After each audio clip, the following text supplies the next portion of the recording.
tungependa kumfurahie siku ya leo tukijua kwamba yuko pamoja nasi na anazidi kutupenda, anazidi kutubariki, anazidi hata kutuongoza katika njia zake.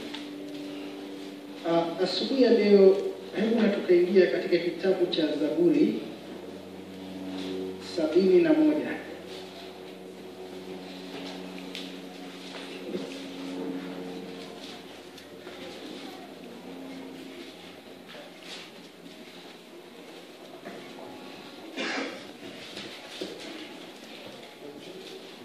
Zaburi 71.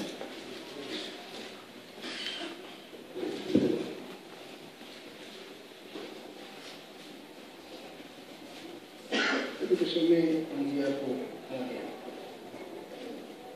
Jehova, nĩwendereire ndũkanakĩre kĩnjono tu tondũ wa ũthingu waku rĩ, ndeithũra ũkĩhatũre, inamĩrĩria gũkũ ũhonokie.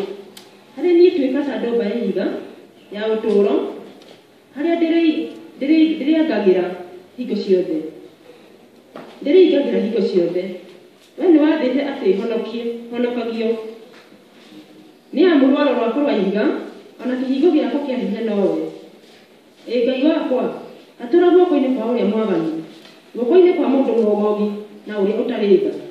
Nĩgũkorwo wee Mwathani Jehova, nowe kĩĩrĩgĩrĩro gĩakwa, ũtũire wĩ mwĩhoko wakwa kuuma ndĩ o mũnini. Ndũire ndirĩrĩirwo nĩwe kuuma o ndaciarwo. Wee nĩwe wandutire nda ya maitũ, hingo ciothe nowe ndĩgĩkumagia.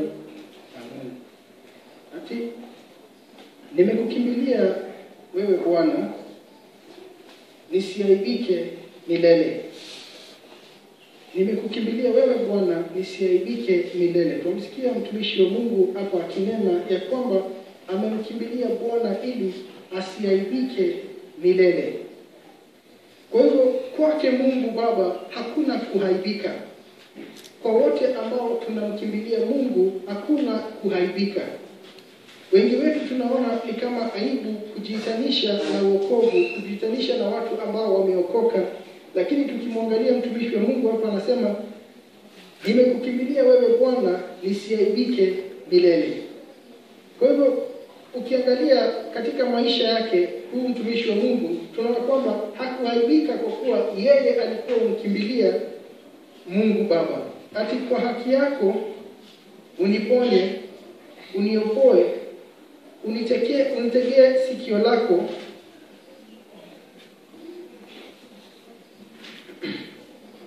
unitegee sikio lako uniokoe. Uwe kwangu mwamba wa makazi yangu, nitakao kwenda siku zote. Umeamuru niokolewe, ndiwe genge langu na ngome yangu. Bwana apewe sifa. Hadi kwa haki yako uniokoe, unitekee sikio lako uniokoe. Uwe kwangu mwamba wa makazi yangu, nitakapokwenda siku zote. Umeamuru niokolewe, ndiwe genge langu na ngome yangu. Bwana asifiwe. Kwa hivyo ukimsikia mtumishi wa Mungu, na hapa tunaonyeshwa kwamba ni Daudi, ati kwamba yeye alimkimbilia Bwana ili asiwe wa kuaibika. Na wengi wetu tunaona kwamba wanakimbia from mambo ya Mungu ili wanaona ni kama mambo ya Mungu ndio inaaibisha. Ati kwa haki yako uniponye, unitegee sikio lako uniokoe. Uwe kwangu mwamba wa makazi yangu, nitakapokwenda siku zote. Umeamuru niokolewe, ndiwe genge langu na ngome yangu. Aliamini ya kwamba Mungu ndio wa kukimbilia, yeye ndio genge lake, yeye ndio hata ngome yake. Bwana apewe sifa. Ati yeye ndio mwamba wa makazi yangu, nitakapokwenda siku zote. Kwa hivyo amemweka Mungu wake mbele. Amefanya Mungu awe ndio tegemeo lake. Amefanya Mungu awe ndio mahali pake pa kukimbia wakati wote mambo yamekuwa mazito kwake. Amemfanya Mungu awe ndio mahali pake pa kukimbia ili asiwe wa kuaibika. Hata watu wakimnyoshia vidole na kusema yeye yuko hivi ama yuko hivi, anakimbia kwa Mungu ili asiwe wa kuaibika. Bwana asifiwe. Ati kwa haki yako uniponye, uniokoe. Hebu soma hapo 4. Ngai wakwa, atũra guoko-inĩ kwa ũrĩa mwaganu, guoko-inĩ kwa mũndũ mũgogi na ũrĩa ũtarĩ tha. Nigukorwo we Mwathani Jehova nawe kirigiriro giakwa. Utuire wi mwihoko wakwa kuma ndi munyinyi. Nduire ndirĩrĩirwo niwe kuma ondaciarwo. We no wandutire nda ya maitũ. Iko ciothe nawe ndirĩgĩkumagia. Ati Mungu wangu niokoe mkononi mwa mkorofi, katika mkono wake mwovu mdhalimu. Maana ndiwe taraja langu, Bwana Mungu, tumaini langu tokea ujana wangu. Nimekutegemea wewe tangu kuzaliwa, ndiwe uliyenitoa tumboni mwa mama yangu. Nitakusifu wewe daima. Bwana asifiwe. Ati wewe ndio taraja langu, ewe Bwana Mungu, tumaini langu tokea ujana wangu. Kwa hivyo toka awe kijana mpaka hata awe mzee, Mungu ndiye amekuwa tumaini lake. Bwana asifiwe. Ndiwe taraja langu, Bwana Mungu, tumaini langu tokea ujana wangu. Toka kwa awe kijana amemfanya Mungu kuwa tumaini lake. Katika kila jambo kumtumainia Mungu wake. Katika kila jambo kumkimbilia Mungu wake. Bwana apewe sifa. Mara mingi hata maishani mwetu mambo yakionekana ni kama yameharibika, wengi wetu tuna mahali tunaweza kimbia, tukishindwa ndio tunaenda kwa Mungu. Lakini tukimwangalia Daudi, alikuwa ukimbia kwa Mungu katika kila jambo, iwe jambo rahisi au iwe jambo ngumu. Anajua kwamba nikikimbia kwa Mungu pale sitaharibika, nikimkimbilia Mungu pale niko na wokovu, pale hakika kuna suluhu. Kila wakati ninapokimbia kwa Mungu kuna suluhu. Amenifungulia mlango kama mtoto wake, ili nikifika pale chochote kinanisumbua awe wa kuniondolea. Bwana asifiwe. Ati wewe ndiwe taraja langu, Bwana Mungu, tumaini langu tokea ujana wangu. Kwa hivyo kutoka awe mdogo amekuwa akimweka Mungu kama tumaini na taraja lake. Bwana asifiwe. Lakini wengi wetu hata kama tunaweka taraja au tumaini, saa nyingine tunaweza kuwa tunaweka watu, tunajua nikiwa na hii kuna fulani nitakimbia kwake. Mambo ikiwa mazito najua nitakimbia pale, sitakosa usaidizi. Lakini ukimwangalia huyu kijana alikuwa ameweka Mungu kuwa taraja lake, Mungu kuwa tumaini lake. Kumbuka huyu ni kijana ambaye alikuwa hata kule anapochunga kondoo, simba akitokea, yeye mwenyewe anaenda kupambana na simba na kumnyang'anya yule kondoo ameiba. Kukiwa na dubu pia amekuja pale, anaenda anang'ang'ana naye akiwa kijana mdogo tu. Bwana asifiwe. Kwa hivyo alijua na alielewa ni Mungu anamuokoa katika mambo yote ile anapitia. Yawe ni mazito, yawe ni rahisi, Mungu ndiye alikuwa mbele zake, yeye ndiye alikuwa taraja lake, yeye ndiye alikuwa tumaini lake. Kwa hivyo hakuogopa chochote kile. Hata wakati anatishwa alikuwa akijua ni wapi atakimbilia. Na alijua kwamba akikimbia kwa Mungu akona wokovu. Ati wewe ndiwe taraja langu, Bwana Mungu, tumaini langu tokea ujana wangu. Nimekutegemea wewe tangu kuzaliwa, ndiwe uliyenitoa tumboni mwa mama yangu. Nitakusifu wewe daima. Bwana asifiwe. Kwa hivyo ndani ya moyo wake alikuwa anaelewa kule ametolewa. Alikuwa ameelewa kwamba Mungu ndiye alikuwa naye tangu kuzaliwa kwake. From the moment alifungua macho, alijua Mungu ndiye amekuwa nami kutoka nizaliwe. Yeye ndiye amekuwa akiniongoza hizi siku zote. Bwana asifiwe. Kwa hivyo hakusahau, ama katika safari yake hakusahau ni nani amemuokoa, ni nani nani amembeba mkononi mwake. Kama vile wengi usahau ya kwamba Mungu yu pamoja nawe. Unasahau ya kwamba aliyeumba mbingu na nchi ndio anasema yeye ni baba yako. Lakini Daudi hakusahau, alijua ni nani yu pamoja naye, nani alimuokoa, nani alimtoa kutoka tumbo ya mama yake. Na kwa hivyo ndani yake anasema nitakusifu milele. Bwana asifiwe. Kwa hivyo ndani ya moyo wake kulikuwa na sifa, amsifu Mungu kila wakati. Maisha yake Daudi haikuwa rahisi. Sababu alikuwa mfalme haikumaanisha maisha yake ilikuwa tu ni rahisi. Ati alikuja akaambiwa wewe ni mfalme, akapandishwa juu na watu wakaanza kumfurahia. Alikuwa hana maisha rahisi vile. Maisha yake ilikuwa ni magumu, lakini moyoni mwake ako na sifa kwa Mwenyezi Mungu. Kwa nini? Kwa sababu anajua nini Mungu amemtendea. Hata kama hajafika, lakini bado anajua yule amenileta kutoka mwanzo mpaka mahali nilipo ni nani. Anajua kule ameokolewa na Mwenyezi Mungu. Hata alipokutana na Goliath alijua. Aliambia Saul, yule Mungu aliniokoa kutoka kwa simba na dubu ataniokoa kutoka kwa huyu Mfilisti. Bwana asifiwe. Kwa hivyo hata mbele yake kukiwa na ukuta, hata mbele yake kuwe na jambo nzito, bado alijua yule alinitendea mbeleni, bado atanitendea leo. Bwana asifiwe. Na bado ndiye atanitendea kesho. Kwa hivyo moyoni mwake sifa ya Mwenyezi Mungu haikutoka. Ilikuwa pale kila wakati. Ukiongea kuhusu Mungu, Daudi alikuwa na sifa kumhusu. Alikuwa na mambo mema ya kusema kumhusu Mungu wake. Sio kusema maisha yake ni rahisi kama vile tumesema, lakini yeye alikuwa na sababu ya kumsifu Mungu. Bwana asifiwe. Labda ungemsimamisha na kumuuliza habari za Mungu, hangekuambia mabaya, angekuambia mema kuhusu Mungu wake. Angekuambia baraka za Mungu wake. Angekuambia ushindi wa Mungu wake. Kule Mungu amemtoa na aanze kushukuru ya kwamba ona hii safari yote Mungu amekuwa pamoja nami. Bwana asifiwe. Na wengi wetu sisi usahau kirahisi sana. Hata hiyo tumeona jambo gani maishani, huwa tuyakumbuki wakati mbele yetu kuna jambo. Tukiona ukuta au tukiona mazito mbele yetu, ni rahisi sana kusahau yale Mungu alitutendea. Ni rahisi sana kwa akili zetu kufuta yale Mungu alitenda jana kwa sababu ya yale mazito tunaona leo. Bwana asifiwe. Lakini Daudi hakusahau mazuri ya Mungu wake. Alikuwa anayakumbuka kila wakati. Na ndio tunasikia hata Bwana akisema, hakika huyu is a man after my own heart. Bwana asifiwe. Kwa hivyo alielewa na kuona kwamba hakika Daudi anampenda. Na sio kusema Daudi kwanza alikuwa ni mtu perfect. Hakuwa kama Job.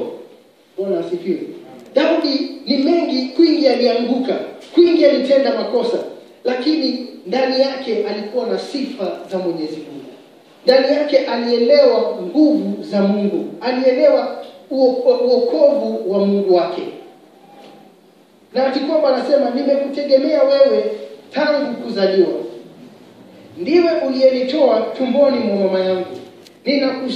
Ninakusifu wewe daima. Bwana asifiwe. Ninakusifu daima. Ni kusema hata acha kusifu. Kila wakati ni kumsifu Mungu wake. Bwana asifiwe. Na huyu ni mtu gani anasifu Mungu? Ni mtu ambaye kwao nyumbani hakuhesabiwa kwamba hata wakati Yesi alikuja kwao, Samuel alikuja kwa baba yake Yesi na kumuuliza, wapi vijana wako? Jesse aliwaita vijana wake na akawalainisha pale mbele ya Samueli. Ati ndio hawa vijana. Asikumbuke kwamba ako naye kijana mwingine anaitwa Daudi, yuko kule anachunga kondoo. Bwana asifiwe. Kwa hivyo yeye hata hakuwa anawekwa mbele kwa familia yake, lakini hakuacha kusifu Mungu. Bwana asifiwe. Alipoangusha Goliath, watu wakawa wakufurahi. Mfalme hakufurahishwa naye. Mfalme aliishi akimtafuta, akimtakia mabaya, akitaka kumwangamiza, sababu feva ya Mungu ilikuwa juu yake. Hakuacha kusifu Mungu. Bwana asifiwe.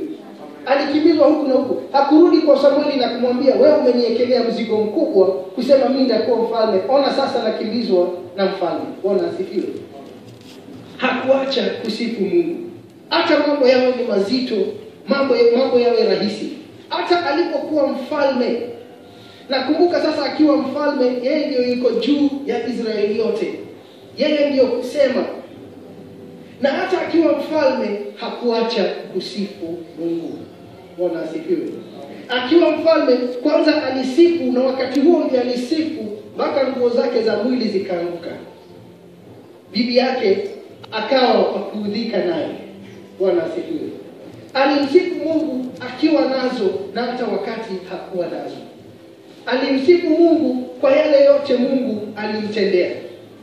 Yaani ukikaa chini na kumsikia Daudi utaona uaminifu wa Mungu maishani mwake. Bwana asifiwe. Na wengine wetu Mungu ametutendea. Mungu alitutoa mbali. Amekuwa nasi katika safari hii. Lakini ni rahisi sana sisi kutupa mikono na kusema Mungu ameniacha. Mungu amenisahau. Mungu hayuko pamoja nami. Wengi wetu tukianza kilio, sisi huwa na kilio mpaka tunasahau yale ambayo Mungu alitutendea jana. Bwana asifiwe. Lakini Daudi hakuwa vile. Yeye hata kuwa na jambo zito haje mbele yake, bado aliamini Mungu ni kimbilio langu.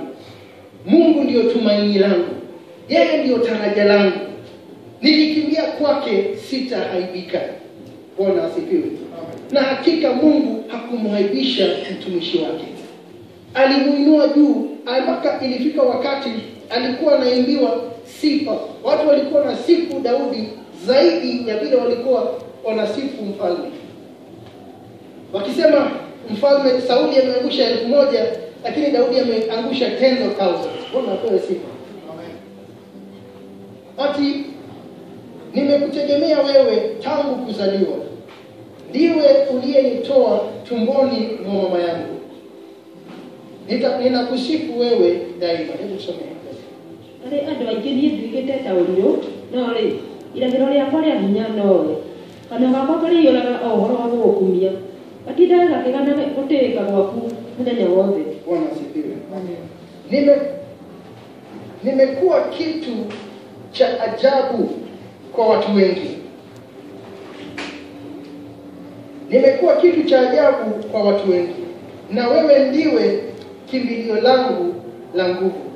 Kinywa changu kitajazwa sifa zako na heshima yako mchana kutwa.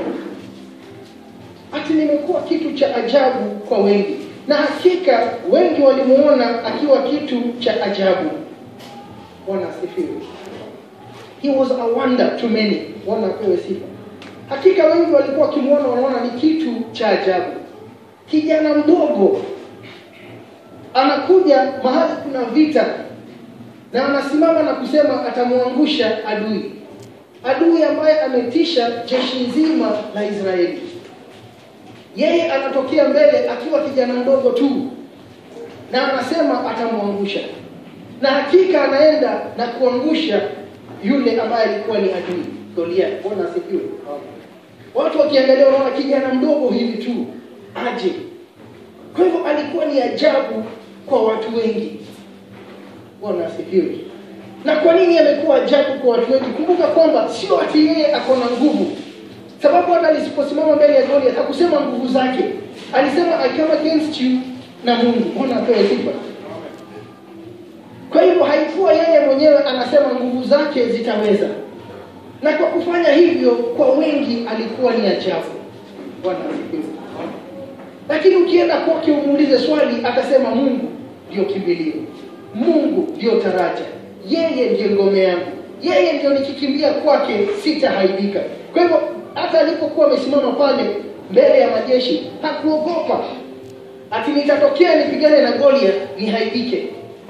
Bwana asifiwe. Lakini wengi wetu tunaogopa. Wengi wetu hata kabla ya kutenda jambo tunaogopa. Unaona kama na je isipofanyika watu walichekelea. Na je isipoenda hivi watu waseme hivi. Bwana asifiwe. Lakini Daudi aliamini nikikimbia kwa Mungu sitaharibika. Bwana asifiwe. Nasi hebu tuamini tukikimbia kwa Mungu hatutaharibika. Tukikimbia kwake yeye ni tegemeo letu. Yeye ndio ngao yetu. Yeye ndiye ngome yetu. Bwana asifiwe. Ati nikimuita atanisikia. Sifa zake hazitatoka moyoni mwangu.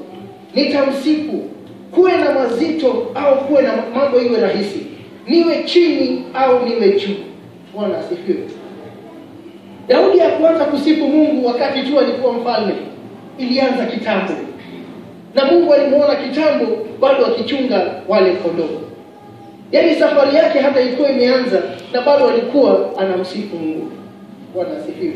Alikuwa bado anacheza the heart, akimfurahisha Mungu wake. Bwana asifiwe. Nasi hebu tusiaibike, tusione ni kama, tusiwe wa kuogopa aibu. Tukimbie kwa Mungu wetu. Hakika pale hatutaaibika.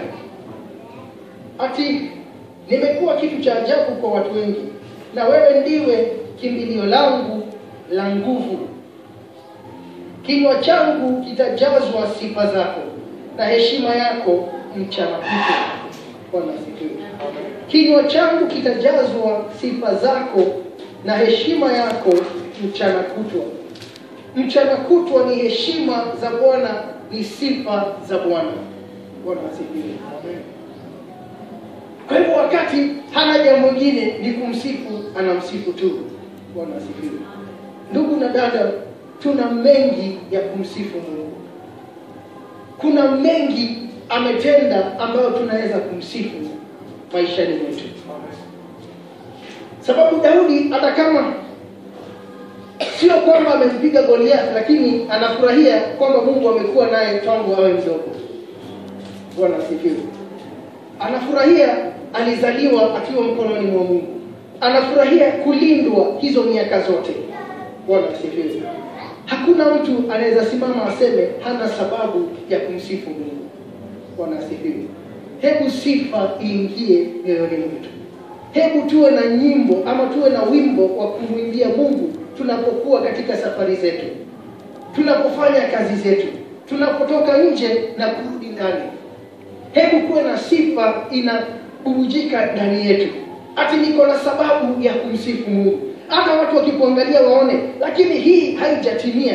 But kumbuka alinitendea. Bwana asifiwe. Jana alinitendea. Juzi alinitendea. Hata watu wakikwambia ona hii bado haijafanyika, lakini jana alinitendea. Bwana asifiwe. Daudi alikuwa anaambiwa wewe ni kijana mdogo tu. Goliath amekuwa vitani miaka mingi. Hawezi kumwangusha. Naye anasema yule Mungu aliniokoa kwa simba na dubu ataniokoa kutoka kwa huyu. Bwana asifiwe. Kwa hivyo hata watu wakimuonyesha hii haiwezekani, yeye anasema mbeleni niliona Mungu, hata leo nitamuona. Bwana asifiwe. Ikiwa jana alikuwa nami, hata leo atakuwa nami. Amekimbia kwa Mungu, hasiaibike. Bwana asifiwe.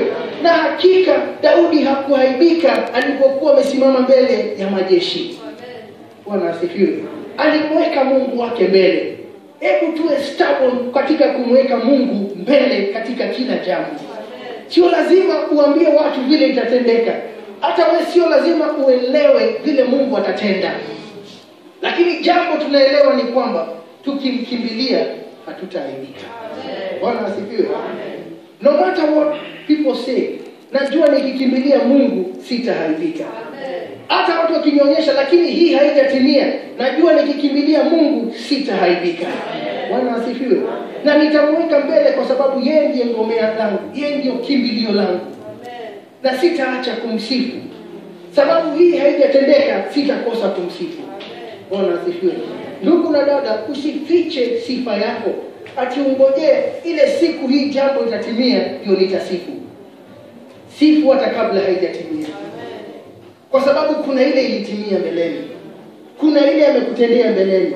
Angalia hiyo na uwe na sababu ya kumsifu. Bwana asifiwe. Na katika kutenda hiyo jambo, hebu angalia vile Mungu aliandamana naye miaka yake yote. Bwana asifiwe. Mungu alizidi kumfuata akiwa mtumishi wake kila mahali. Alizidi kumbariki. Na hata alibariki wengi baada ya Daudi kwa sababu yake Daudi. Bwana asifiwe. Alizidi kubariki familia hiyo sababu yake. Bwana asifiwe. Ati kwa sababu ya mtumishi wangu sitawaacha. Kwa sababu ya Daudi sitawaacha. Bwana asifiwe. Ati kinywa changu kitajazwa sifa zako na heshima yako mchana kutwa. Hebu tazama. Anawaka ni yura mahoro okumia. Ati ndara kigana guteka gwaku muthenya wothe. Tukaekonda hingo ya ukuru. Na ukadiganiria hinya wako watu akunyigirira. Nigo thimato ciakwa niciaragia uhoro wakwa. Acio mohairie moyo wakwa ni marikanagira. Makoiga atiri, Ngai ni amutiganirie. Mutingatei mumunyite, amutakire na mumuteithuri.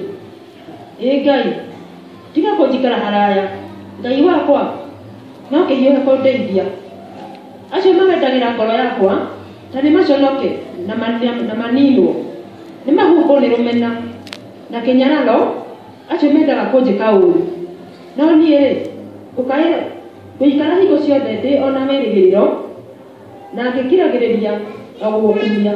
Bwana asifiwe.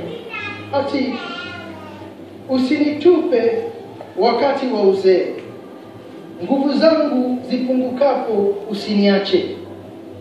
Ati usinitupe wakati wa uzee, nguvu zangu zipungukapo usiniache.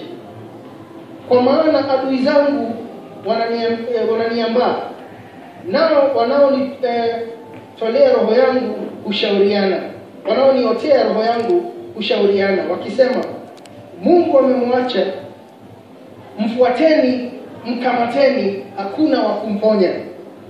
Ee Mungu, usiwe mbali nami. Ee Mungu wangu, fanya haraka kunisaidia. Waaibishwe, watoweshwe adui za nafsi yangu, wavikwe laumu na aibu wanaonitakia mabaya. Nami nitakutumaini daima, nitazidi kuongeza sifa zake zote. Bwana asifiwe. Ati adui zangu wananiambia, wanaotia roho zangu, wanasema usinitupe wakati wa uzee, wakati nguvu zangu zimeisha, zimepunguka, usiniache. Na hakika kumbuka, Biblia inasema mahali nguvu zetu ziko chache, hapo ndio nguvu ya Mungu huonekana zaidi.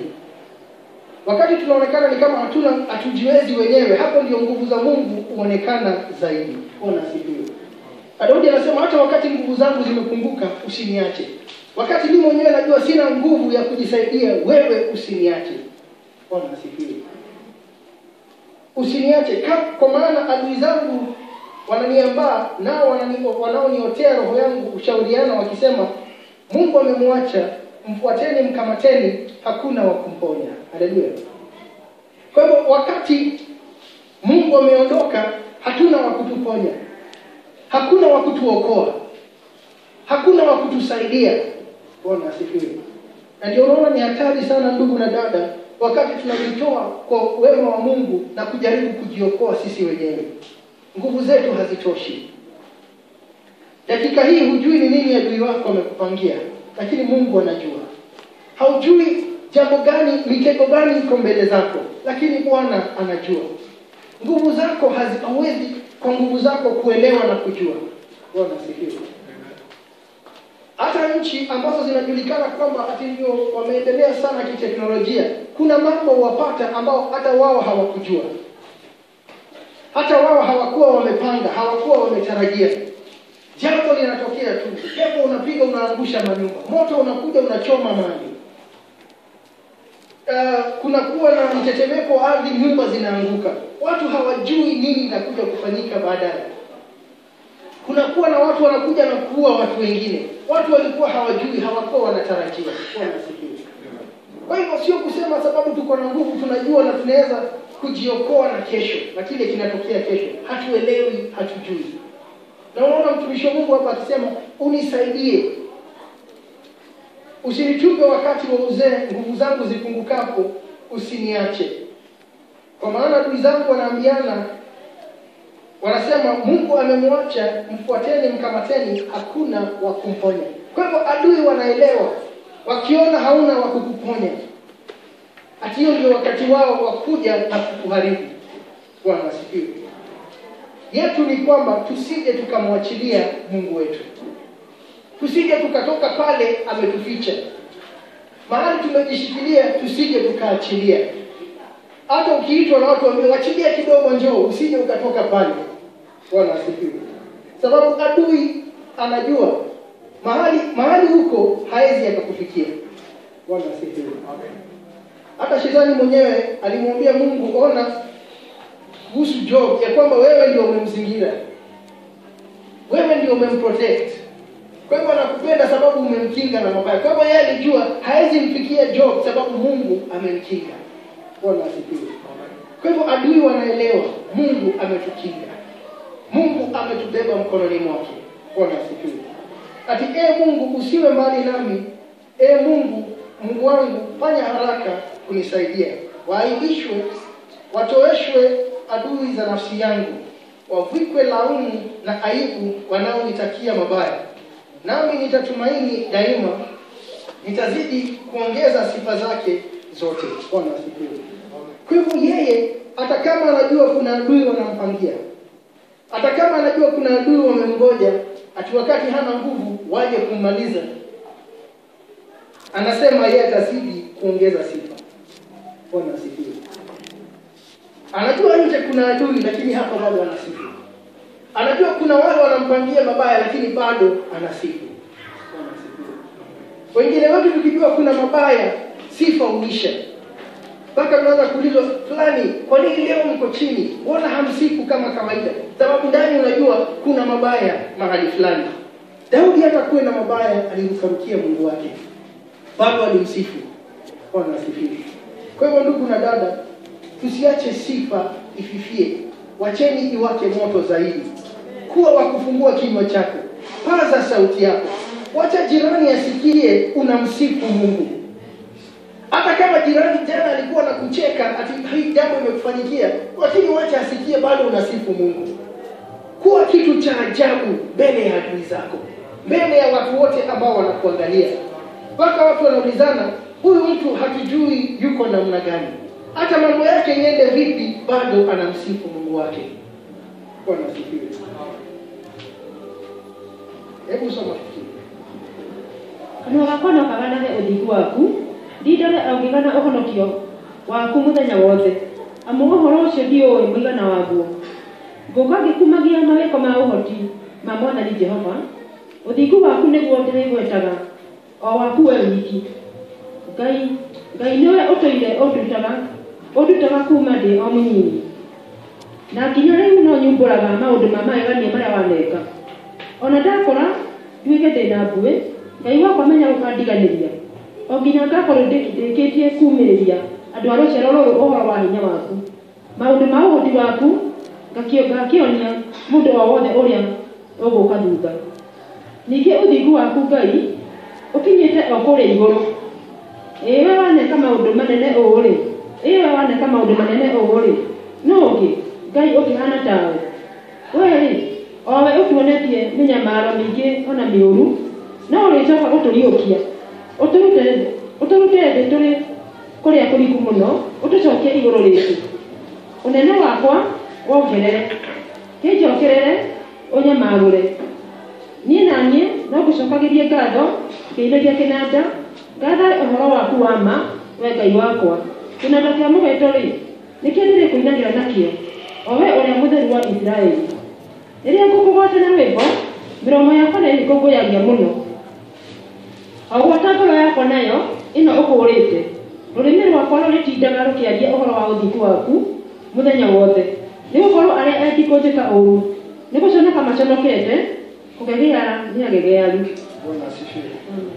Kinywa changu kitasimulia haki na wokovu wako mchana kutwa, maana sijui hesabu yake. Kinywa changu kitasimulia haki na wokovu wako mchana kutwa, maana sijui hesabu yake. Bwana asifiwe. Hata acha kusifu, kinywa chake kitakuwa cha kusimulia haki na wokovu wa Mungu. Kwa hivyo kila wakati anasimulia haki na wokovu wa Mungu. Na jambo moja ni kwamba hata hajui hesabu zake. Hajui how many times Mungu amemuokoa, how many times Mungu amemtendea mema, hata hajui hesabu zake. Bwana asifiwe. Ati kinywa changu kitasimulia haki na wokovu wako, maana mchana kutwa, maana sijui hesabu yake. Hata ukaulizwa ni mara ngapi Mungu amekuokoa, ni mara ngapi Mungu amekutendea mema, hauwezi jua hesabu zake. Sababu kuna mengi atatenda na hata utajua ulitendewa. Wengine hata tunaita bahati nzuri, hii ikafanyika hivi na hivi. Bwana asifiwe. Hata hatujui hesabu ya yale mambo Mungu ametutendea mema yake. Ati nitakuja na mambo ya ajabu ya Bwana Mungu nitawakumbusha watu haki yako, wewe peke yako. Nitakuja na mambo ya ajabu ya Bwana Mungu, nitawakumbusha watu haki yako, wewe peke yako. Bwana asifiwe. Ni kusema ungekaa karibu na Daudi, ungejua mema Mungu amemtendea. Na kuna wengine ukaa karibu nasi na wasijue mema Mungu ametutendea. Bwana asifiwe. Ndugu na dada, hebu tufungue vinywa vyetu, tuanze kunena yale mema Mungu ametenda ndani yetu. Wacha watu waelewe na wajue Mungu amekutendea. Mungu amekufungulia milango, amekutendea mengi mema na amekutendea maajabu. Bwana asifiwe. Yeye anasema nitakuja na mambo ya ajabu ya Bwana Mungu, nitawakumbusha watu haki yako, wewe peke yako. Bwana asifiwe. Anakuwa anakumbusha watu haki ya Mwenyezi Mungu. Bwana asifiwe. Ati Mungu, umenifundisha tokea ujana wangu, nimekuwa nikitangaza miujiza yako hata leo. Umenifundisha toka ujana wangu, nimekuwa nikitangaza miujiza yako hata leo. Bwana asifiwe. Daudi hakunyamaza, miujiza ya Mungu hakuacha kusema mbele za watu. Umemtembelea lakini hata kusema miujiza ya Mungu. Bwana asifiwe. Hebu midomo yetu isinyamaze. Midomo yetu wacha tuwe tukisema ya Mungu. Wacha watu wasikie ya kwamba Mungu ametenda miujiza katika maisha yetu, ya kwamba ametutendea mengi, ametutendea mema. Wacha midomo yetu izidi na kutangaza miujiza ya Mungu Baba. Na kumbuka hapa anasema wewe umenifundisha tokea ujana wangu. Bwana asifiwe. Toka awe mdogo mpaka sasa, na hajakosa kumuona Mungu na amekuwa akimuona. Bwana asifiwe. Hakika ukiangalia vile Daudi aliishi maisha yake, hata awe mtenda dhambi, ni vigumu sana kumsukuma nje na kumtoa mbele ya macho ya Mungu. Bwana asifiwe. Utamsukumaje nje na mdomo wake unatangaza wema wa Mungu? Utamsukumaje nje na yeye tu ndiye anasema miujiza ya Mungu? Bwana asifiwe. Yeye ndiye anamuimbia Mungu kutoka moyo wake. Yeye ndiye anatangaza miujiza ya Mungu wake. Bwana asifiwe. Yeye ndiye anahesabu Mungu kuwa mkuu kuliko adui zake. Bwana apewe sifa.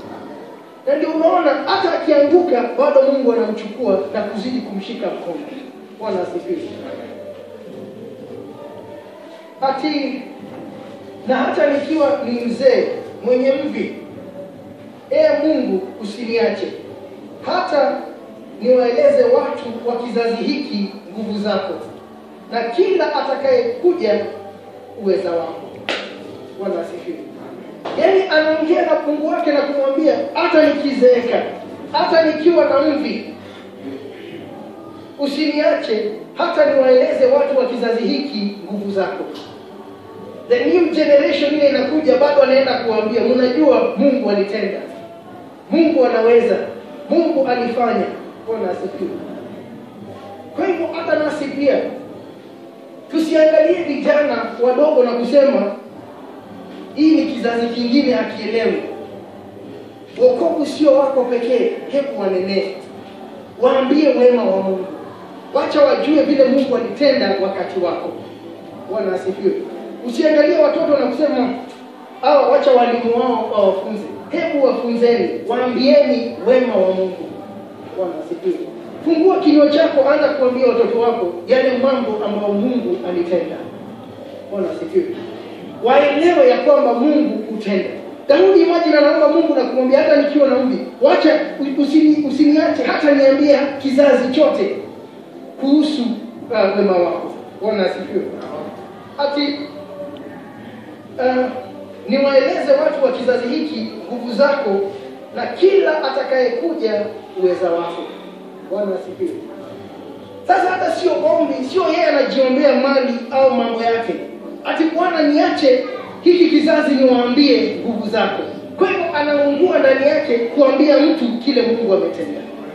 Bwana asifiwe. Hebu tuwe na hiyo moto ndani yetu ya kutaka kuwajulisha wote, hata wale wanakuja, uweza na nguvu za Mwenyezi Mungu. Tusifunge midomo, tusiaibike. Bwana asifiwe. Fungua kinywa, wacha kila mmoja ajue yale mambo Mungu anazidi kutenda. Bwana asifiwe.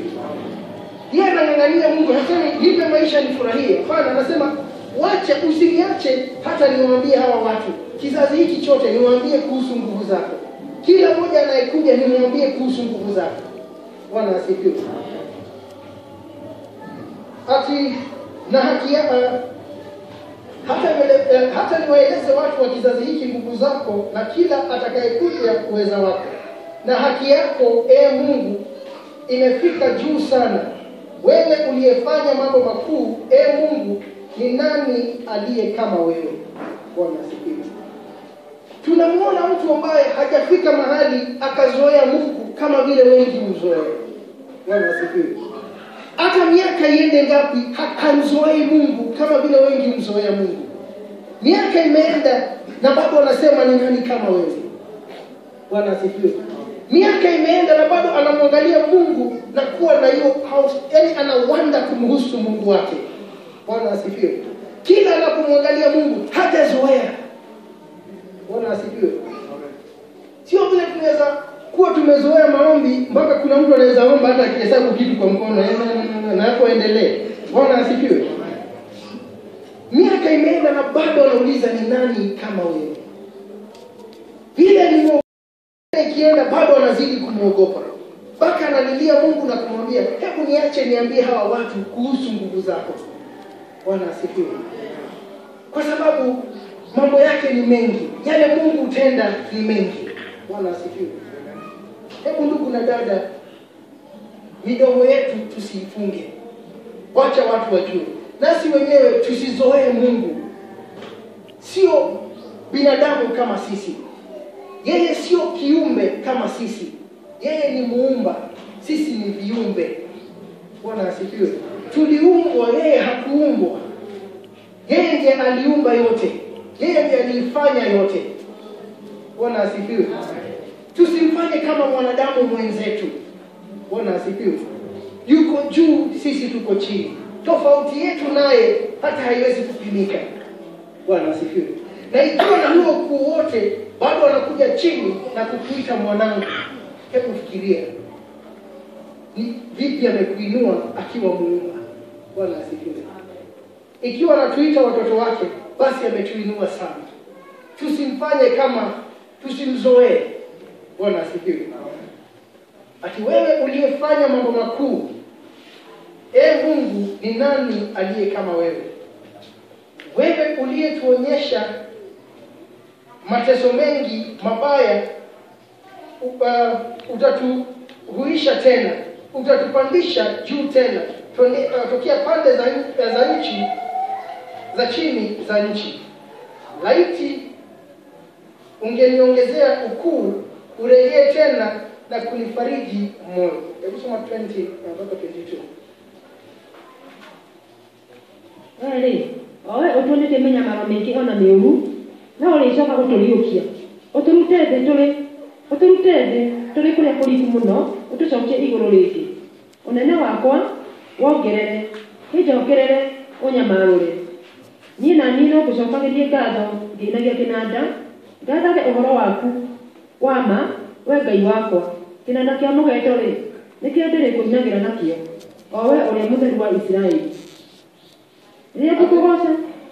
Wewe uliye tuonyesha mateso mengi mabaya, utatuhuisha tena, utatupandisha juu tena, tokea pande za chini ya nchi.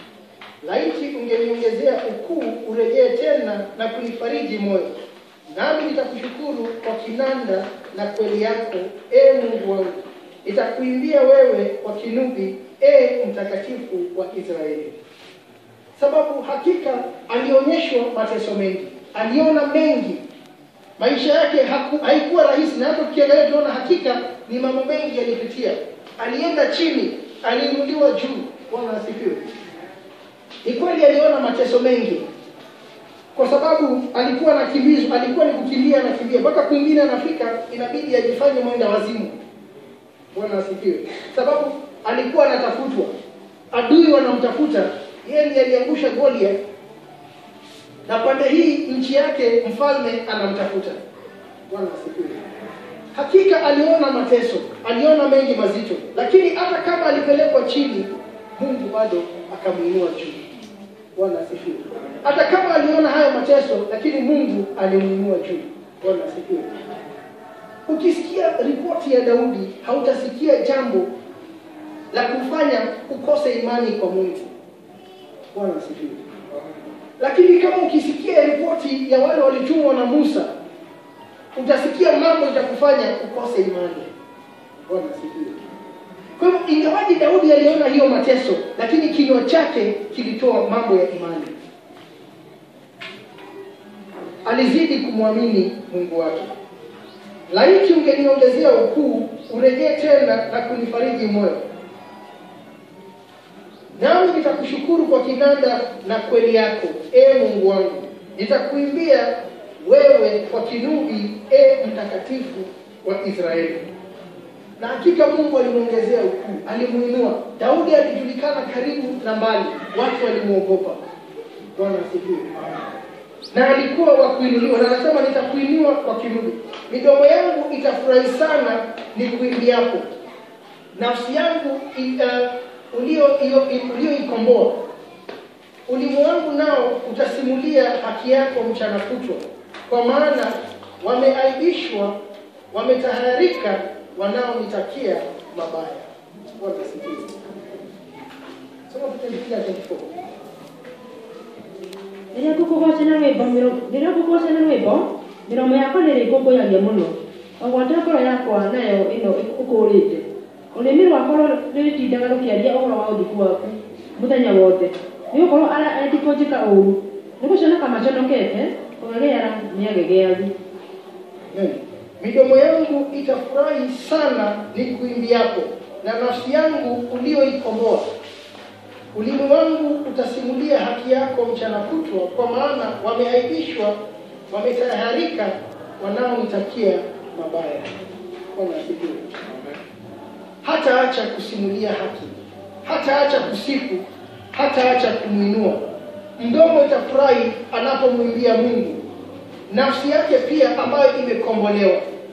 Kwa hivyo yeye anamwimbia kijua, wewe ndio umenikomboa, ninakuimbia. Anaimbia mkombozi wake, anaimbia mwenye kumkomboa, kumtoa kwa mashaka, kumtoa kwa mikono ya adui zake. Bwana asifiwe. Anajua ni nani anaimbia. Wengine ndio tunaimba, lakini hatuelewe ni nani tunaimbia.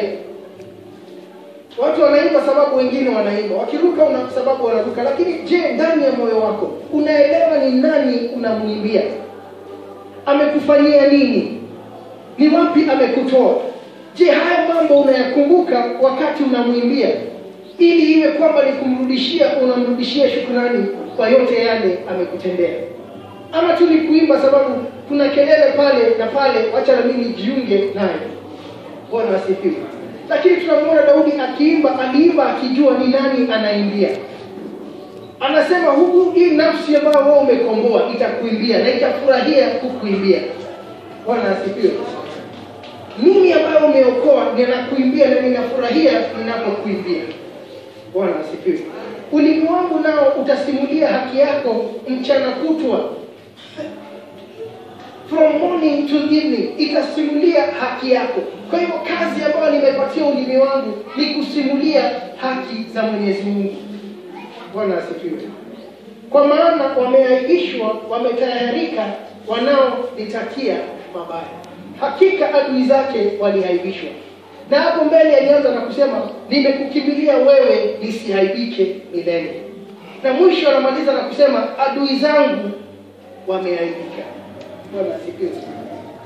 Wote tunaomkimbilia Mungu hatutaaibika. Adui zetu ndio wataaibishwa. Hebu sifa zisiishe kutoka mioyo yetu. Tuwe watu ambao tutamsifu katika kila jambo. Ni mengi Mungu ametenda ndani ya maisha yako. Mimi siwezi jua nini amekutendea, lakini najua nini amenitendea. Nawe pia huwezi jua nini amenitendea, lakini unajua nini amekutendea. Angalia nyuma. Unapofungua kinywa chake kumsifu, hebu kumbuka nini amekutendea. Unaimbia mkombozi wako, aliyekuokoa, aliye nawe siku ya leo. Tafika hapo kwa leo na Bwana awabariki.